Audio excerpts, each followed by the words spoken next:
Assalamualaikum warahmatullahi wabarakatuh.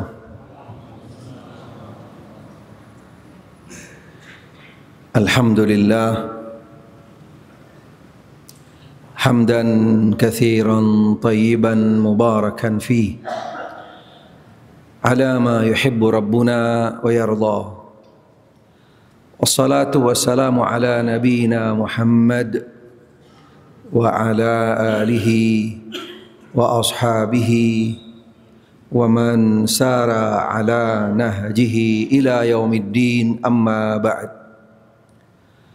Subhanaka la ilma lana illa ma 'allamtana innaka antal alimul hakim. Farabbi shrah li sadri wa yassir li amri wahlul 'uqdatam min lisani yafqahu qawli.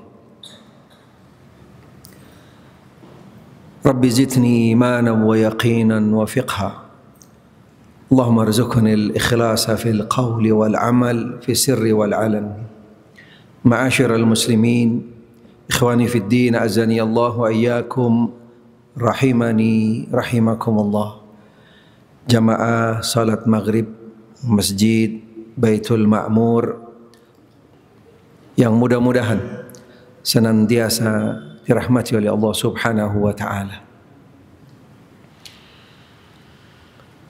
Alhamdulillah wa syukrulillah, pada malam hari ini tentunya dengan izin serta takdir dari Allah Subhanahu wa ta'ala, kita dipertemukan, dikumpulkan kembali di dalam majelis ilmu, di majelis paling mulianya majelis, di tempat paling mulianya tempat di atas muka bumi, yaitu Baitullah. Sekaligus namanya adalah Baitul Ma'mur, musallah yang ada di langit. Allahu Akbar. Pastinya sudah mengenal tentang riwayatnya, bagaimana Baitul Ma'mur, musallanya para malaikat Allah Subhanahu wa ta'ala, yang ada di salah satu tingkatan di tingkatan langit. Ada seorang nabi yang bersandar duduk di masjid atau di musalla tersebut. Ada yang tahu enggak siapa nama nabinya? Baitul Ma'mur di tingkat berapa di langit? Berapa jumlah malaikat yang masuk, yang sholat di sana? Siapa nabi yang duduk bersandar di masjid tersebut? Hadis sahih. Baitul Ma'mur. Apa perlu kasih PR? Buat PR aja, biar dicari.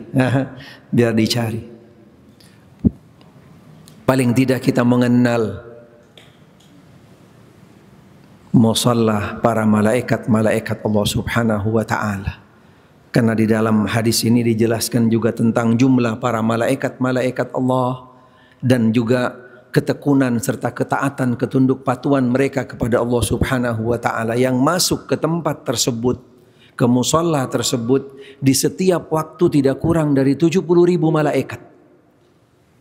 Dan keluar 70.000, masuk berikutnya 70.000, dan itu berlanjut sampai hari kiamat. Siapa yang bisa hitung jumlahnya? Malaikat Allah Subhanahu wa ta'ala adalah makhluk yang paling terbanyak. Dan yang kedua, mereka adalah hamba Allah yang paling mulia, yang paling tunduk taat kepada Allah Ta'ala, dan tidak pernah bersalah berdosa kepada Allah Ta'ala. Ibadum mukramun la ya'sunallah yaf'aluna ma yu'marun. Allah langsung yang memberikan gelar, Allah langsung yang memberikan label kepada mereka. Mereka adalah hamba-hamba yang dimuliakan oleh Allah, hamba yang sangat tunduk patuh taat, tidak pernah melanggar perintah Allah. Selain mereka juga Allah Ta'ala berikan keistimewaan dan kemuliaan. Dan Allah Ta'ala berikan satu dari sekian juta miliar jumlah para malaikat, ada satu yang Allah Ta'ala muliakan dari seluruh malaikat. Nanti kita akan bahas insya Allah. Malaikat Allah. Nabi yang duduk bersandar di musalla tersebut adalah Nabi Ibrahim alaihissalam. Nabi Ibrahim alaihi salam, dan ini dijelaskan ketika kisah Mi'rajnya Nabi sallallahu alaihi wasallam. Dari setiap tingkat hampir ada nabi. Di tingkat kedua nabi siapa? Baitul Ma'mur. Baitul Ma'mur. Sebelum makmur dengan jamaah harus juga makmur dengan al-ilm. Karena masjid adalah kampus di atas seluruh kampus yang ada di atas muka bumi. Karena keluaran masjid pasti akan lebih bernilai, punya value dari sekedar keluaran al-jami'ah. Siapa buktinya? As-sahabah radhiyallahu ta'ala anhum. Mereka adalah kader-kader, mereka adalah generasi-generasi, mereka adalah murid-murid Nabi sallallahu alaihi wasallam yang mereka diberikan bekal ilmu di masjid, bukan di kampus, dan dilanjutkan oleh tahapan berikutnya, generasi berikutnya at-tabi'in dan juga tabi'ut tabi'in. Semuanya mereka keluaran masjid, bukan keluaran kampus. Sehingga khirrijul jami' afdal min khirrijil jami'ah. Khirrijil mudzakkar afdal min khirrijil muannas. Ifhamu antum min ahli lughah. Ma'asyiral muslimin, ikhwani fid din, azani Allah wa iyyakum, rahimani rahimakumullah. Kita lanjutkan materi kita yang kemarin kami sampaikan di waktu subuh, karena masih banyak beberapa poin yang terkait dengan dzikrullahil akbar yang kembali kepada Al-Quranul Karim.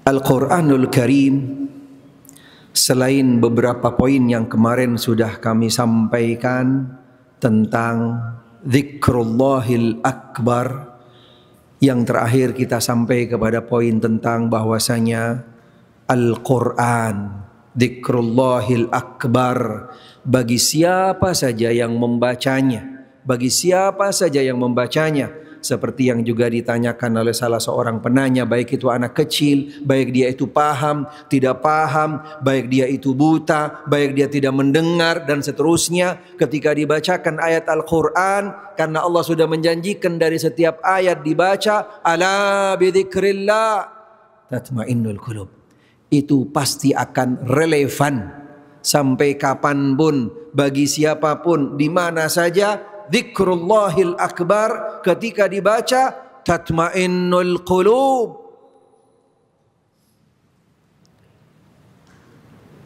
Tetapi dijelaskan oleh salah seorang sahabat di dalam riwayat, yaitu riwayat dari at-tabi'in, Al-Imam Al-Hasan Al-Basri, ada riwayat dari salah seorang sahabat, Utsman bin Affan, ketahuilah, ketika dibacakan bagi mereka ayat-ayat Al-Quran tapi tidak sampai ke hatinya, bahkan mereka itu tidak betah ketika membaca Al-Quran, mereka sekedar membacanya, tidak sampai ke dalam hatinya, baru sebentar membaca sudah berat dan seterusnya, ketahuilah mereka mengatakan lau tahuratil qulub lama syabi'a min kalamillah. Intinya kembali kepada hati kita masing-masing, bagaimana kualitas dari hati kita ketika dibacakan ayat-ayat Al-Quran. Beliau mengatakan lau tahuratil qulub, seandainya hati-hati mereka yang membaca Al-Quran, yang didengarkan Al-Quran, yang mereka kembali kepada Al-Quran, bersih, mereka benar-benar suci hatinya, subhanallah, lama syabi'a min kalamillah, mustahil dia itu akan merasa puas, kenyang, cukup dengan ayat-ayat Al-Quran. Dia akan terus membacanya, dia akan terus mendengarnya, dia akan terus belajar, dan seterusnya dan seterusnya. Sehingga kembali kepada hati kita masing-masing. Nilainya, tolak ukurnya, value-nya adalah kembali kepada hati kita masing-masing. Ada doa yang juga kita bisa usahakan, upayakan.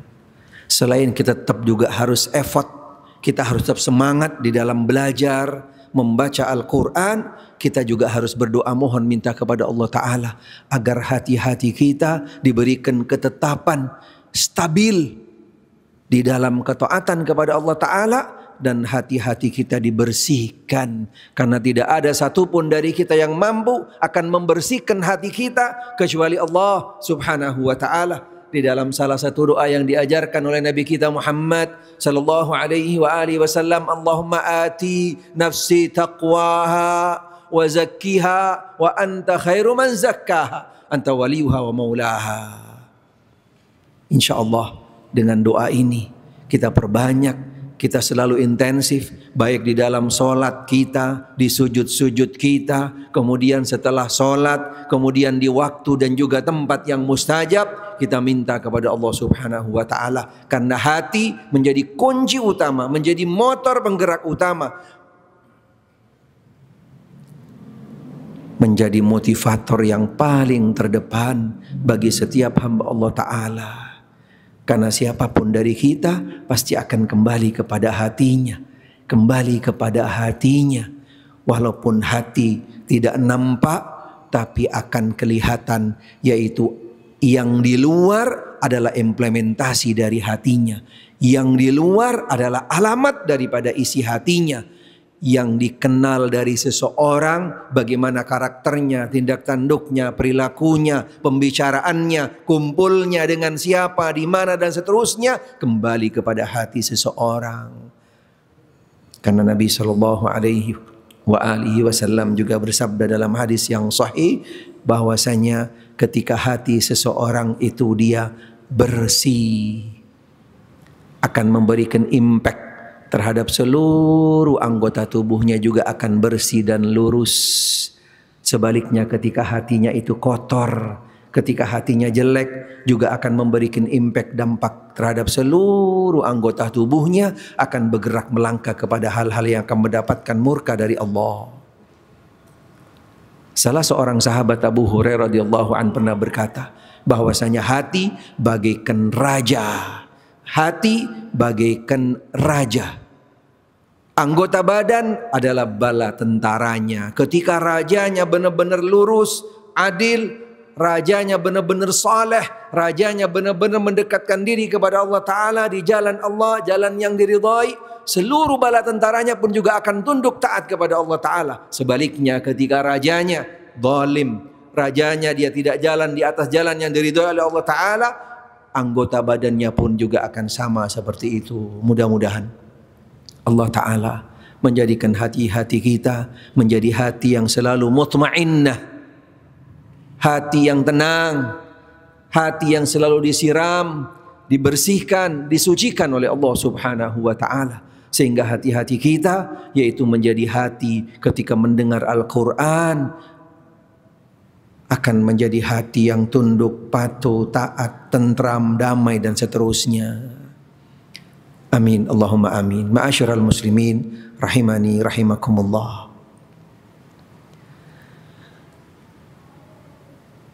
Zikrullahil akbar yang juga menjadi sekaligus keutamaan, kemuliaan dari Al-Quranul Karim. Al-Quran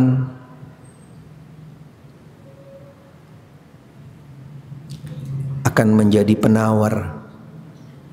Dzikrullahil akbar sebagai penawar yang sering kita dengar dengan bahasa Al-Quran adalah syifa.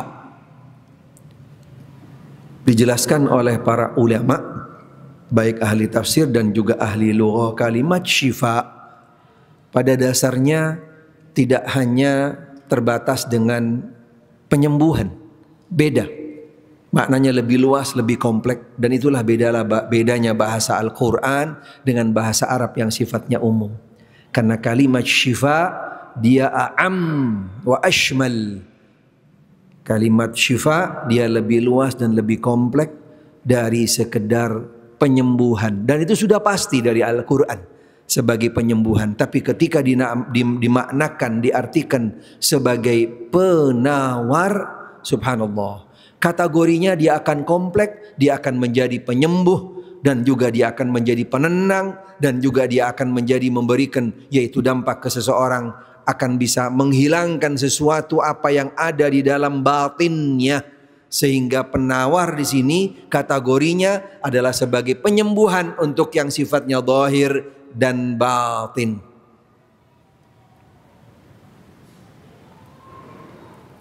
Bahkan Al-Quran ketika dibacakan buat orang sakit apa saja, apapun yang dirasakan, di mana sakitnya, dari anggota badan, subhanallah, pasti Allah Ta'ala akan berikan kesembuhan. Ini sudah janji Allah. Sehingga Allah Subhanahu wa Ta'ala berfirman di dalam Al-Quranul Karim surat Al-Isra ayat 82, wa nunazzilu minal Qur'ani ma huwa shifaa'un wa rahmatun lil mu'minin. Kami turunkan Al-Quran, yaitu sesuatu yang menjadi penawar dan rahmat bagi orang-orang yang beriman. Di sini ada sebuah panduan tuntunan yang juga bisa kita jadikan guidance buat kita seorang muslim, baik buat diri kita dan juga di dalam kehidupan kita, baik dalam kehidupan rumah tangga, kehidupan di dalam bermasyarakat dan seterusnya. Apa guidance yang bisa kita ambil dari ayat ini? Yang pertama, sebelum kita menjadikan rujukan di dalam penawar adalah hal-hal yang selama ini kita ketahui dari mungkin obat-obatan apa saja sekalipun yang namanya herbal, mau itu, ini dan seterusnya, kita perlu awalin, kita perlu bentuk mindset kita, dan ini nanti perlu kita delivery dan kita regenerasikan, yaitu jadikan Al-Quran yang pertama, bacaan Al-Quran yang pertama, doa yang datang dari Al-Quran yang kita jadikan mindset, doa yang dari Nabi SAW yang kita jadikan rujukan awalan sebelum yang lain. Jadi ketika kita merasakan sakit apa saja, silahkan membaca ayat-ayat Al-Quran yang kita hafal. Silahkan, apalagi ketika misalnya ada beberapa ayat-ayat yang memang diriwayatkan di dalam beberapa riwayat bisa menjadi penyembuh, bisa menjadi penawar dan seterusnya. Silahkan, baik itu membaca Al-Fatihah atau membaca surat Kulhu, Al-Ikhlas, Al-Mu'awwidatain, kemudian An-Nas, ataupun juga surat-surat lainnya yang dijelaskan oleh para ulama di dalam beberapa kitabnya. Tetapi seperti tadi yang kami sampaikan, bukanlah ayat-ayat Al-Quran yang tidak relevan sehingga tidak memberikan dampak terhadap hati manusia. Bukanlah Al-Quran yang tidak bisa menjadi penawar bagi seseorang yang membutuhkannya. Tapi kembali kepada kita yang pertama, bagaimana hati kita dan bagaimana kita membacanya. Karena Al-Quran pasti tidak ada yang benar perkataan, hanya kalamullah. Tidak ada perkataan yang relevan, yang bisa menjadi penawar, menjadi penyembuh, menjadi penenang hati, memberikan ketentraman, kedamaian dan seterusnya. Al-Quran.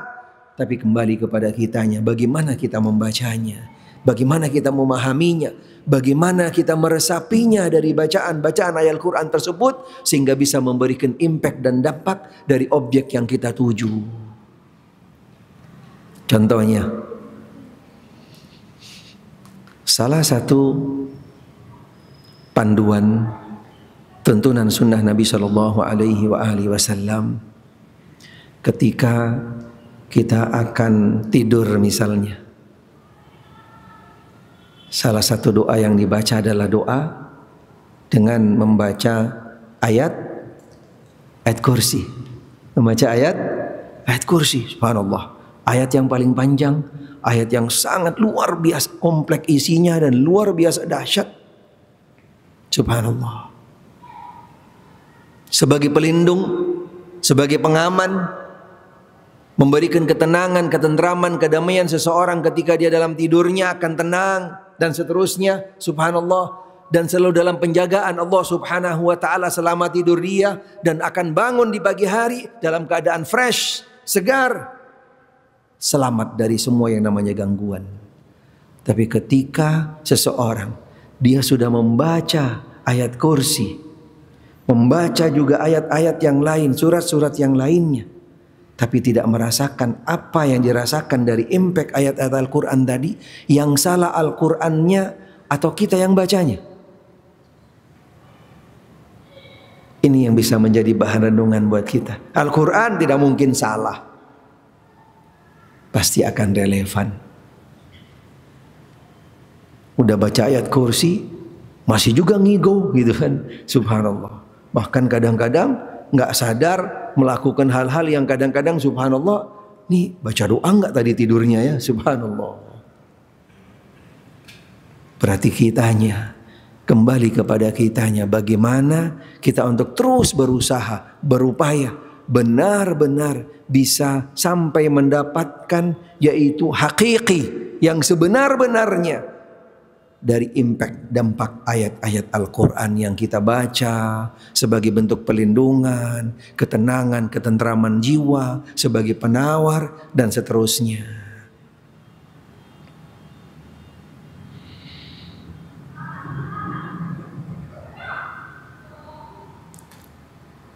Dzikrullahil akbar yang berikutnya,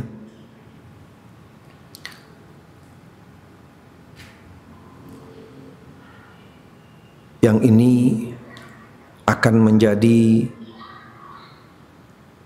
modal, akan menjadi modal sekaligus bonus bagi kita semua. Orang-orang yang selalu menjadikan Al-Quran wirid, menjadikan Al-Quran wirid.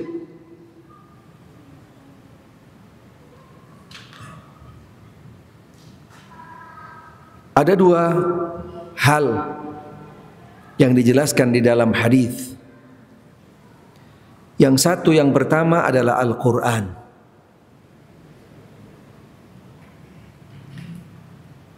Nabi SAW bersabda dalam hadis yang sahih diriwayatkan oleh Imam Muslim dalam sahihnya, Iqra'ul Quran. Qala Rasul sallallahu alaihi wa alihi wasallam, Iqra'ul Quran fa innahu ya'ti yaumal qiyamah syafi'an li ashabihi. Bacalah Al-Quran karena sesungguhnya ia akan datang di hari kiamat memohon syafaat bagi orang yang membacanya. Al-Quran akan datang menghadap Allah. Ya Rabb, ya Allah, ketahuilah si fulan ini dia orang yang membaca Quran. Al-Quran dijadikan wirid. Al-Quran datang menghadap kepada Allah, memintakan syafaat buat yang membacanya. Bayangkan Al-Quran datang mohon minta kepada Allah. Bagaimana caranya? Dengan bahasa apa? Dan seterusnya. Itu bukan domain kita. Bukan domain kita. Akal kita sampai kapanpun mau EQ-nya berapa saja nggak bisa mendeteknya, mengukurnya. Tapi kita hanya diperintahkan ar-risalah minallah wa 'ala ar-rasulil balagh wa 'alaina as-sam'i wa ta'ah. Agama ini datangnya dari Allah Subhanahu wa taala. Rasul yang menyampaikan kepada kita, kita hanya dituntut untuk siap laksanakan. As-sam'i wa ta'ah. Siap laksanakan. Di dalam hadis yang sahih tidak ada peran kita sedikit pun di dalamnya kecuali siap laksanakan, dengarkan, tunduk dan patuh. Nabi mengatakan Al-Quran akan datang menemui Allah Subhanahu wa ta'ala, minta kepada mereka yang membaca Al-Quran, Al-Quran dijadikan wirid. Ya Allah, ya Rabb, berikanlah syafaat kepada dia. Allahu Akbar. Siapapun dari kita tidak mungkin tidak butuh syafaat.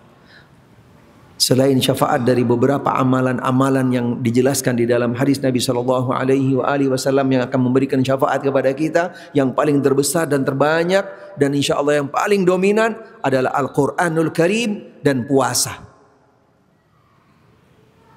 Al-Quranul Karim dan puasa, khususnya puasa Ramadan. Dua-duanya nantinya akan datang menghadap Allah Subhanahu wa ta'ala untuk memberikan syafaat bagi pelakunya. Selain nanti mudah-mudahan Allah Subhanahu wa ta'ala juga anugerahkan kepada kita, selain dari syafaat Al-Quranil Karim, juga syafaat dari amal-amal soleh kita, dari puasa kita, puasa Ramadan kita. Mudah-mudahan Allah Ta'ala juga anugerahkan kepada kita semua syafaat dari Nabi kita Muhammad sallallahu alaihi wa alihi wa sahbihi wasallam, syafaatul uzma, dan ini adalah syafaat yang pastinya menjadi harapan-harapan kita semuanya.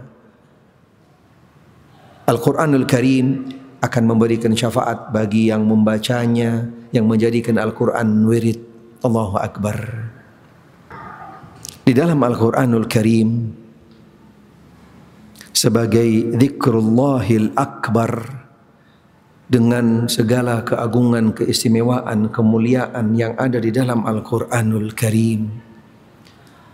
Al-Quran juga mengandung kisah-kisah,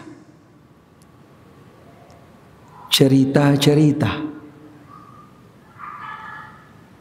tetapi kisah-kisah yang ada di dalam Al-Quran bukanlah dongeng-dongeng kosong, bukan cerita-cerita khayalan, bukan cerita-cerita yang sifatnya yaitu cuman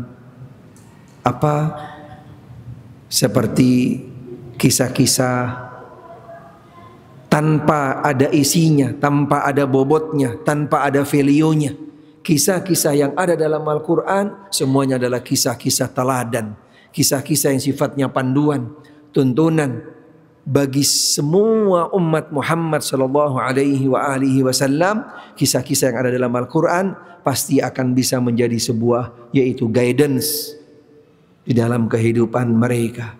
Mulai dari kisah yaitu proses penciptaan Nabi Adam alaihi salam dan bagaimana kehidupannya ketika di syurga, kemudian perjalanan kehidupannya sampai diturunkan oleh Allah Subhanahu wa taala ke bumi dan seterusnya, kemudian nabi-nabi yang berikutnya dari mulai yaitu dari Nabi Saleh, kemudian nabi-nabi yang selanjutnya dan seterusnya sampai yang terakhir Nabi Isa dan juga Nabi kita Muhammad sallallahu alaihi wa alihi wa sahbihi wasallam, yang penuh dengan ilmu, penuh dengan hikmah, pelajaran, penuh dengan panduan, tuntunan, dan juga penuh di dalamnya yaitu dengan manfaat-manfaat, kebaikan-kebaikan, baik untuk kebaikan dunia dan juga kebaikan di akhirat.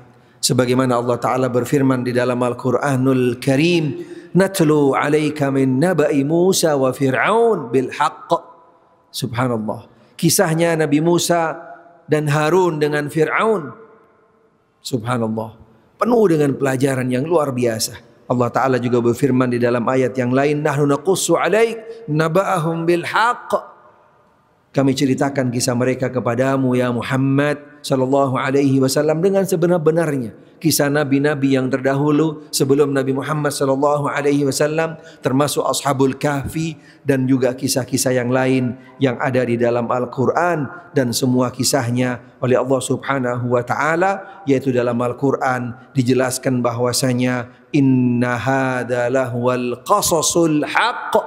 Sesungguhnya kisah-kisah yang ada di dalam Dzikrullahil Akbar, yang ada di dalam Al-Quran adalah kisah-kisah yang hak,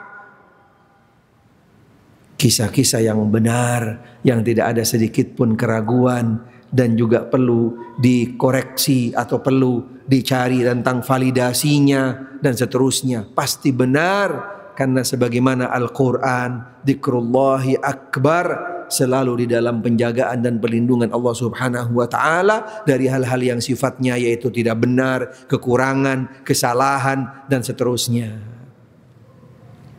Al-Qur'anul Karim sebagai buku guidance dunia wal akhirah, panduan kehidupan dunia dan akhirat. Karena nanti yang terakhir yang mungkin bisa kami sampaikan, karena masih banyak lagi, karena sudah tidak mungkin kita harus sampaikan seluruhnya, karena Al-Quran pastinya juga akan kembali kepada ilmu Allah Subhanahu wa ta'ala.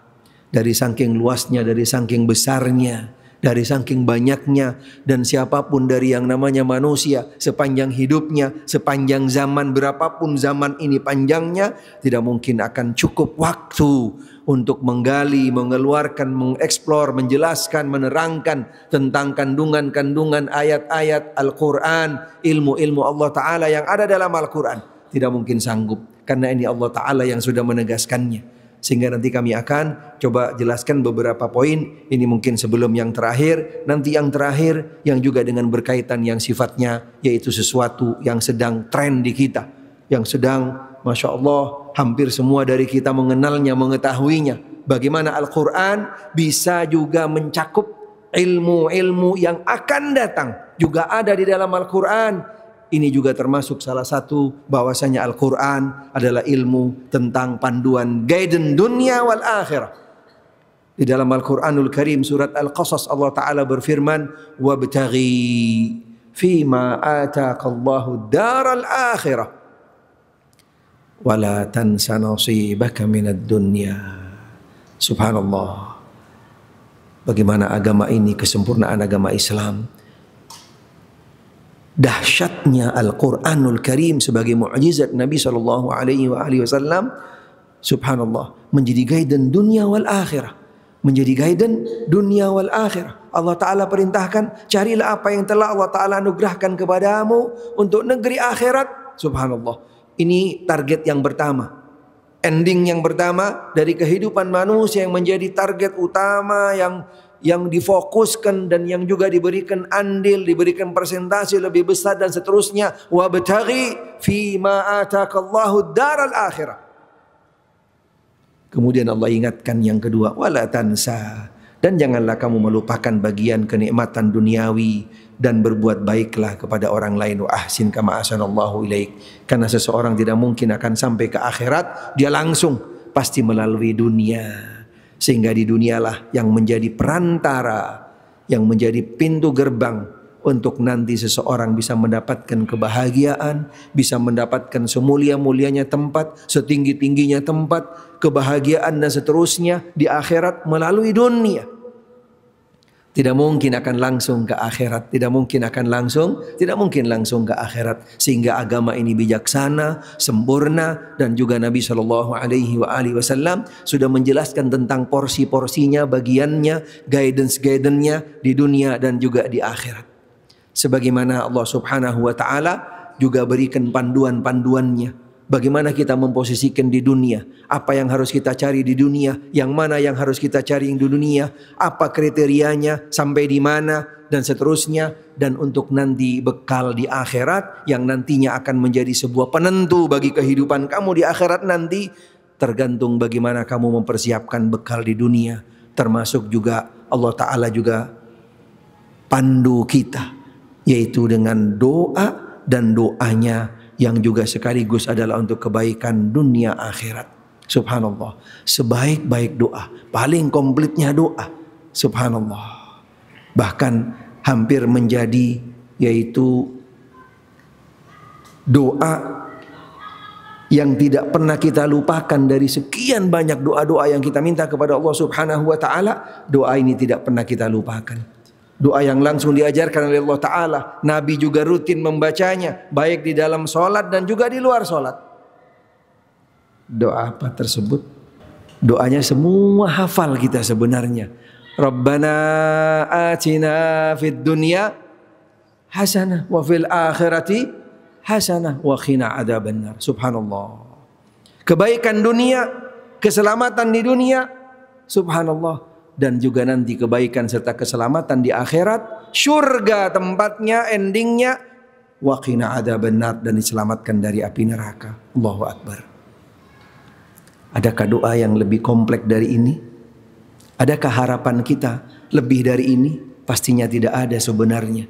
Walaupun mungkin setiap dari kita punya target-target yang lain, tapi pada dasarnya tidak akan keluar dari doa ini. Tergantung kembali kepada apa yang menjadi kebutuhan kita. Kita minta kebaikan di dunia, kita minta apa? Allah Ta'ala akan penuhin, Allah akan berikan. Walaupun nanti di akhirat juga kembali kepada kebaikan yang kita dapat di dunia, untuk apa kita realisasikan, dan seterusnya. Yang terakhir, Al-Quran, dzikrullahil akbar, adalah sumber utama yang mencakup seluruh aspek dari setiap kebutuhan manusia. Apa saja yang dibutuhkan, apa saja yang diinginkan. Subhanallah. Karena ilmu-ilmu yang ada di dalam Al-Quran dan juga apapun yang dibutuhkan oleh setiap hamba Allah Ta'ala, Al-Quran sudah mempersiapkannya. Subhanallah. Karena tadi kembali kepada akal kita, kembali kepada orang-orang yang mampu dan bisa untuk mengeksplor yang keluar dari Al-Quranul Karim. Subhanallah. Dari segala kebutuhan, dari semua aspek, dari segala sisi kehidupan manusia sampai yang ada di zaman sekarang. Subhanallah. Tentang AI. Siapa yang gak kenal dengan AI? Al-Quran juga menyebutkannya walaupun tidak secara implisit. Subhanallah. Tapi sudah memberikan sebuah sinyal yang besar. Subhanallah. Bayangkan AI tercanggih pun, yang AI mungkin nanti akan setelahnya akan keluar lagi yang lebih canggih, Al-Quran pun sudah menjelaskannya. Siapa yang gak kenal AI di sini?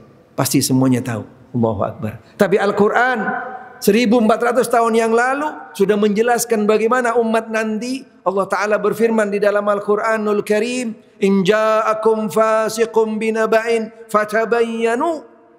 Ini perintah Allah. Ketika datang kabar kepadamu, informasi, apapun yang berkaitan dengan urusan dunia, dengan seseorang, dengan siapa saja, dan apa yang kamu perlukan, jangan sekali-kali kamu langsung terima, mudah langsung ditelan, kemudian kamu jadi pegangan dan seterusnya. Fatathabbatu, cross check. Lihat validasinya, kebenarannya. Subhanallah. Ini yang pertama yang dijadikan dasar oleh beberapa para penulis yang berkaitan dengan yaitu relevansi globalisasi ilmu digital yang ada sekarang, khususnya yang berkaitan dengan AI dan juga yang lainnya. Subhanallah. Yang kedua, ini yang lebih spesifik menjelaskan, fas'alu ahlad dzikri in kuntum la ta'lamun. Bahkan dijelaskan di dalam hadis sahih, Nabi SAW juga memperjelas bahwasanya nanti menjadi tanda-tanda hari kiamat, umat manusia dia itu akan meninggalkan yang namanya belajar, akan meninggalkan orang-orang yang pintar, orang-orang yang berilmu, orang-orang yang dekat kepada Allah, tapi dia akan nanti mencari yaitu orang-orang yang tidak berilmu. Akhirnya mereka yang dominan dan mereka yang akhirnya menyampaikan, menjadi panduan buat umat, imam buat umat, akhirnya dhalun mudhall. Fas'alu ahla dzikri in kuntum la ta'lamun. Ditinggalkan. Mereka tidak tanya kepada ahli ilmu, mereka tidak belajar, tapi mereka hanya kembali kepada sumber yang mungkin pastinya belum tepat dan pastinya banyak kesalahan di dalamnya sebenarnya. Walaupun ada baiknya, ada benarnya. Karena agama bijaksana, tidak mungkin menutupi hal-hal yang mungkin bisa juga diambil. Tapi pada dasarnya umat Islam adalah harus bisa lebih waspada, hati-hati. Fatathabbatu, walaupun sebenarnya hakikatnya ketika kita mau kembali kepada Al-Quran, apa yang tidak ada dari Al-Quranul Karim. Kami dengan beberapa para orang-orang yang memang di bidangnya, mudah-mudahan bisa terlaksana. Ada sebuah rencana besar. Mudah-mudahan Allah berikan pertolongan, kemudahan, dan mudah-mudahan ini bisa terlaksana untuk bisa menjadikan Al-Quran sebagai Quranic Genome dalam bahasa Inggrisnya. Nanti akan juga ditulis dalam bahasa Inggris dan juga dalam bahasa Arab serta bahasa Indonesia. Quranic Genome. Subhanallah. Quranic Genome maksudnya adalah Al-Quran sebagai sumber dari segala ilmu. Dari segala ilmu. Subhanallah. Kita mau cari ilmu apa yang tidak ada dalam Al-Quran? Teknologi, elektro, subhanallah. Tentang perikanan, tentang pertambangan, subhanallah. Tentang kelautan, tentang yang ada di udara, subhanallah. Tentang awan bergerak ke sana kemari. Ketika awan itu menjadi satu bergumpal, kemudian punya kekuatan, ada daya listriknya dan seterusnya, ada di dalam Al-Quran. Subhanallah. Kandungan yang ada di dalam bumi, subhanallah, di dalam lautan, subhanallah. Bahkan afafi anfusikum afala tubsirun, di dalam tubuh kita. Dari setiap yang ada, anggota badan yang ada dengan kita satu persatu dibahas di dalam Al-Quranul Karim. Subhanallah. Al-Quran, Allahu Akbar. Tidak ada sedikit pun yang terlewat. Allah Ta'ala berfirman di dalam Al-Quran, ma farratna fil kitabi min syai'. Tidaklah kami lupakan, lewatkan sedikit pun, apapun, satu pun di dalam Al-Quranul Karim. Ini Allah yang menjelaskannya, yang menciptakan langit dan bumi dan seisinya, yang menciptakan kita semua dan seterusnya. Subhanallah, pastinya Allah Subhanahu wa Ta'ala menjelaskan tentang hal tersebut, dan itu pasti benar, dan itu pasti benar. Subhanallah. Ma farratna fil kitabi min syai'. Belum? Alarm belum? Oh, Masya Allah. Alhamdulillah. Ayat yang lain Allah Ta'ala berfirman di dalam surat An-Nahl, wa nazzalna 'alaika al-kitab tibyanan likulli syai' wa huda wa rahmatan wa busyra lil muslimin. Kami turunkan kepadamu Alkitab, yaitu Al-Quran, untuk menjelaskan segala sesuatu dan sebagai petunjuk serta rahmat bagi orang-orang yang berserah diri. Allahu Akbar. Al-Quranul Karim. Hal-hal apapun yang kita butuhkan tidak mungkin tidak ada dalam Al-Quran. Aspek apapun yang berkaitan dengan kehidupan kita, subhanallah. Tentang penciptaan manusia, sudahkah kita membaca di dalam surat Al-Hajj? Surat Al-Hajj, dan juga bagaimana proses penciptaan Allah Subhanahu wa Ta'ala kepada manusia yang beragam. Proses penciptaannya dari mulai Nabi Adam alaihi salam, kemudian Nabi Isa alaihi salam, kemudian penciptaannya Nabi Muhammad sallallahu alaihi wasallam, dan juga penciptaan manusia-manusia yang lainnya. Subhanallah, semua dijelaskan di dalam Al-Quranul Karim, satu dengan yang lainnya, dengan proses penciptaan yang berbeda-beda, dengan asal usul yang berbeda. Semuanya Allah Subhanahu wa Ta'ala dalam Al-Quranul Karim jelaskan, terangkan satu persatu dengan mendetail. Walaupun di dalamnya juga ada beberapa hal yang berkaitan dengan ilmu, disiplin ilmu yang khusus. Ada yang berkaitan dengan medis, ada juga yang berkaitan dengan ilmu alam, ada juga yang berkaitan dengan ilmu-ilmu yang lainnya yang ada di dalam Al-Quranul Karim. Tentang penciptaan manusia, Allahu Akbar. Bagaimana Allah Ta'ala menciptakan Nabi Adam dan Nabi Isa alaihissalam. Berbeda. Satu-satunya makhluk yang Allah Ta'ala ciptakan tanpa dua orang tua. Allah Ta'ala ciptakan Nabi Isa, yaitu ibu dengan tanpa ayah. Subhanallah. Kemudian proses penciptaan yang selanjutnya, yaitu penciptaan yang sifatnya secara biologis. Di dalam proses penciptaannya sangat luar biasa dahsyat. Subhanallah. Yang awalnya tidak ada, kemudian dengan sedikit demi sedikit Allah Ta'ala pertemukan dua makhluk. Dengan izin Allah, akhirnya turunlah makhluk, terbentuklah makhluk dengan proses yang sangat dahsyat. Dari mulai yang sifatnya kecil, kemudian membesar, kemudian bisa satu, bisa menjadi dua, bisa menjadi tiga, sampai yang terbanyak pernah terjadi dalam sejarah, wallahu alam, dalam satu kandungan 18 kembar. Allahu Akbar. Siapa semua yang membentuk, yang mempersiapkan proses penciptaan ini, kalau bukan karena Allah Subhanahu wa Ta'ala, dan itu dalam Al-Quran dijelaskan. Bagaimana kita untuk sekarang, yaitu kembali kepada Al-Quran seutuhnya. Mudah-mudahan apa yang Nabi SAW doakan buat umatnya, mudah-mudahan kita bisa selamat. Sebagaimana doa beliau, qala rabbina qaumi takhadu hadzal qur'ana mahjura. Umat Muhammad sallallahu alaihi wasallam, yaitu mereka meninggalkan Al-Quran, jauh dari Al-Quran.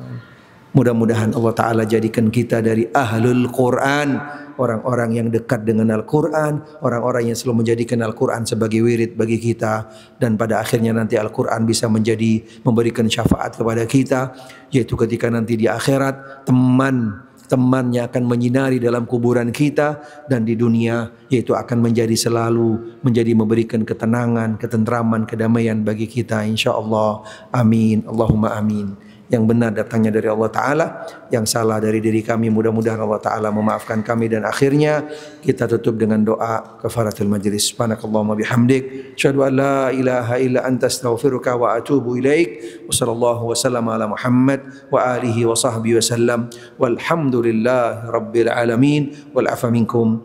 Wassalamu alaikum warahmatullahi wabarakatuh.